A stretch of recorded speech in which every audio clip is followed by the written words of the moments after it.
আচ্ছা, আপনার নাম কি? স্বপ্না মজুমদার। আচ্ছা, আপনি আমার কাছে টিউমারের জন্য ট্রিটমেন্ট করাচ্ছেন। মাথায় টিউমার ছিল, হ্যাঁ, সেটা অনেক বড় ছিল। হ্যাঁ। সেটা আপনার কতদিনের টিউমারটা ছিল? বয়স কত টিউমারের? টিউমারের বয়স 30 বছরের বেশি। 30 বছরের বেশি। হ্যাঁ, অবশ্যই। তা আগে যে টিউমারটা ছিল, হুম। এখন তো টিউমার নেই, ওটা হাড় আছে, এটা হ্যাঁ, দেখেছেন। হ্যাঁ। তা আপনার এখন কেমন লাগছে? ভালো লাগছে, ভালো লাগছে, সত্যিই ভালো লাগছে এটা আমার। কেন আমি এই এত বছর ওষুধ খেয়ে আমি যে একটা ভালো জায়গায় পৌঁছেছি, আপনার মতো ডাক্তারকে দেখিয়েছি, এ তো আমার দীর্ঘ বিশ্বাস। আচ্ছা, তো টিউমারটা আগে কত বড় ছিল আপনার? এত বড় ছিল, এত বড় ছিল।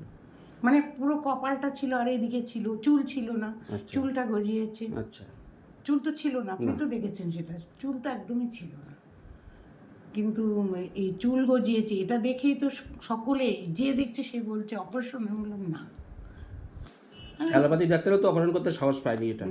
আমি যাইনি ভয়ে, আমাকে বারণ করেছিলেন স্যার ওর জন্য। আমি কোনোদিনই যাইনি অ্যালোপ্যাথিকে, আমি যাইনি। আমি জানি আমার টাকা নেই, আমার পয়সা নেই, আমি অত টাকা কোথায় পাবো, আচ্ছা।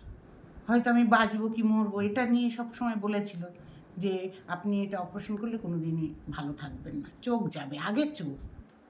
কিন্তু আমি এটাই আমি সব থেকে ভগবানের কাছে আপনার মতন ডাক্তার দেখিয়ে আমি ভালো আছি। তখন কীরকম কষ্ট হতো আপনার যখন টিউমারটা ছিল খুব বড় আকৃতির? অবশ্যই কষ্ট হতো, কষ্ট তো আপনি তো দেখেছেন আমার ভেতরের কষ্টটা। এখন আমি তো একটা ভালো শাড়ি পরতেও আমার কষ্ট হয় না, তখন একটা ভালো শাড়ি পরতেও ভালো লাগতো না। কেন? মনে হতো যে কী পরবো, কেন পরবো, এই কী হবে, এরকম মনে হতো যে এ তো আমার তো না বাঁচার মতোই অবস্থা।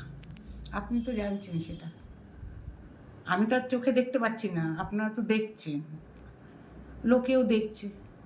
আচ্ছা, তাহলে মোটামুটি আপনি এখন সুস্থ হয়ে গেছেন, আপনার চুলও গজাচ্ছে। হ্যাঁ, ওই সামান্য যেটু আছে ওটা একটু হাড়টা হ্যাঁ। একটু উঁচু হয়ে আছে, ওটাও ঠিক হয়ে যাবে। আচ্ছা। ঠিক আমি তো আছে, সেই আশায় আছি যে ওটুকু ঠিক হবে, আমি ভয় পাই না। ঠিক আছে। আমি ভয় পাই না সেটা তো আপনি আপনার থেকে বেশি কেউ জানে না। আমি জানি যে একজন ভালো ডাক্তারের হাতে আমি পড়েছি।